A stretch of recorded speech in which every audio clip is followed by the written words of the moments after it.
Let's be clear first what your religion is, then we can talk about some different points. So let me just be sure that I know what you're talking about. So Ahmadis believe in the following. Number one, that there was Ghulam Ahmad came in India, you know, in the 1900s or whatever it was, and that he was a new prophet, a prophet that came after the Prophet Muhammad. That you believe in the Prophet Muhammad, you believe in the Quran, but you believe in a new prophet called Ahmad, Ghulam Ahmad, Indian. Not only is he a new prophet, but he's also the Mahdi that the Prophet Muhammad was talking about. But not only is he the Mahdi, but he was also Isa ibn Maryam as well. Jesus Christ. Allow me to interrupt you here, please. Yes. Because he said it himself. He said first of all, he claimed to be Mujaddid. Then he claimed to be Mahdi. Then he claimed to be Masih Isa ibn Maryam.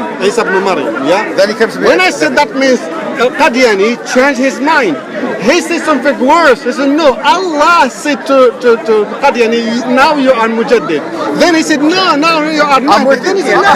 Let me tell you something. I want to be very clear with you, brother. Since me and you both believe in the Quran, let me be clear. Me and this man, what's your name? Munim. Even though I don't, to be honest with you, consider the Qadiani, the Ahmadi group a faction of an Islamic faction. However, we both believe in the Quran, right? We both believe in the Hadith, even Bukhari and Muslim. Is that correct? So, what's going to be the thing that's going to decide between me and you is going to be the Quran. And you believe in the Quran with all of the qira'at and all of the things that we believe in them. You know, right? Yeah. So whatever the Quran says, then we accept. Accept it? Yeah, we accept. That we have to accept. Now, in the Quran, just to be clear in the beginning, Allah subhanahu wa ta'ala says in Surah Al-Imran, the third chapter of the Quran, in the first kind of verses, هو الذي أنزل عليك الكتاب منه آيات محكمات هن أم الكتاب وأخرى متشابهات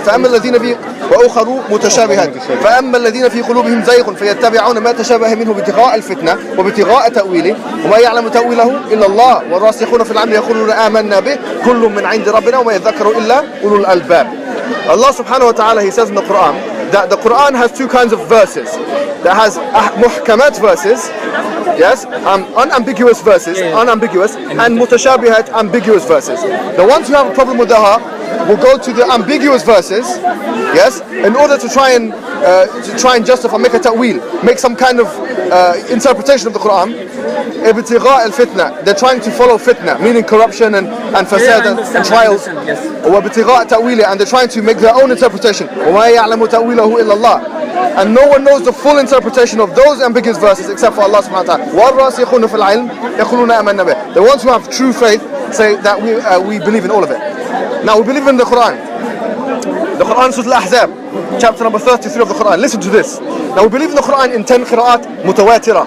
All of these qira'at are Quran. You believe in that, yeah? We believe it. Now, the Quran refers to the Prophet Muhammad sallallahu alaihi wasallam, and he says to him about him that ما كان محمد أبا أحد من رجالكم ولكن رسول الله وخاتم النبيين. خاتم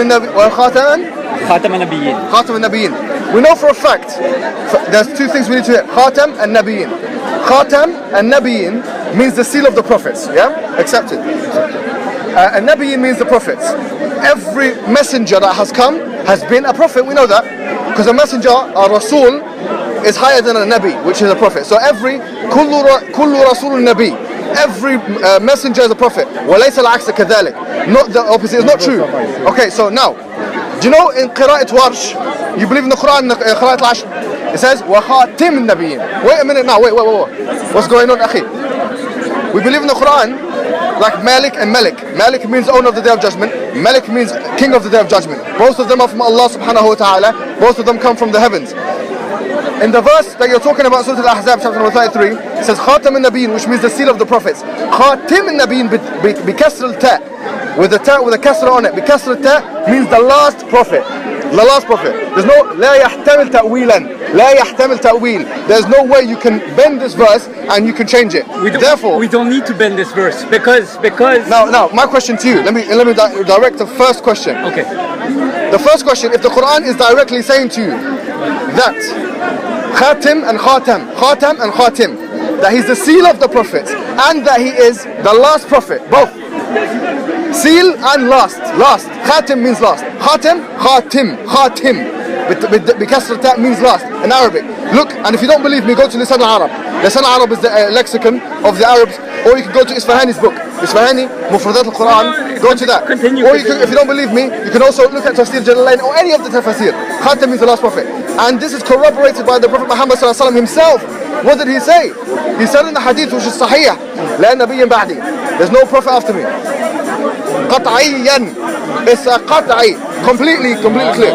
And Hazrat Aisha radiallahu anha Okay, said, hold on. Let's talk about the Quran first. Go, sorry. Sorry. No, you are talking like crazy. I'm sorry. Okay. So, what do you do about this verse? This verse we accept it fully. We fully accept that this is the verse of the Holy Quran, and we believe in everything that Allah Ta'ala has revealed to Rasulullah Sallallahu Alaihi Wasallam with no hesitation and no ambiguity. We are 100% sure that this is the truth from Allah Ta'ala. But the way that we give the translation is different. You say there are two ways to pronounce this. There is a hadith which is narrated by a Sahabi, in which it says that Hazrat Ali Radhiyallahu anhu, one day he was passing by his sons. I don't remember if it was Hazrat Hassan or Hussein, I don't remember. And he was reading the Holy Quran, and he came upon this verse. The teacher came upon this verse, and he pronounced it Khatim an-Nabiyyin, like no. Like you pronounced it the second time. Khatim, which is Wait. Last in Arabic. I know. So the teacher came upon this verse and he said Khatim an-Nabiyyin, right? Hazrat Ali said, do not pronounce the kasra. Do not pronounce the kasra, but say Khatam an-Nabiyyin with the fatha So on the now, K. this guy has contradicted himself majorly. How? Do you know how he's contradicted himself? We started off by saying, by the way, this is very important in the Islamic Aqidah. He started off by saying that he believes in the Qira'at al-Ashr. Sorry. He started off by saying that he believes in the Quran. The Quran, yeah? And the Quran in the Qira'ah, the Mutawatir Quran, which has come with so many chains of narration. You know what this word Mutawatir means? At-Tawatur in Arabic means when it comes from different chains of narration. I tell you, more than one Qira'ah, it says Khatim, bikasr ta. Like Warsh. Now if you go to the mosque, now I'm asking you a question. You go to Manar Mosque, which is close by. They recite in Warsh. Moroccans, they recite in Moroccan. Recite, if they recite, I'm asking you a question now. Now hold on. If you now hold on. In Maghrib al-Arabi, except for Libya, they recite in Warsh. The guy's going to say, wa khatim an-nabiyyin. Are you going to correct him? Are you going to correct him in the prayer? No. I am going to go with what Hazrat Ali Radhiyallahu anhu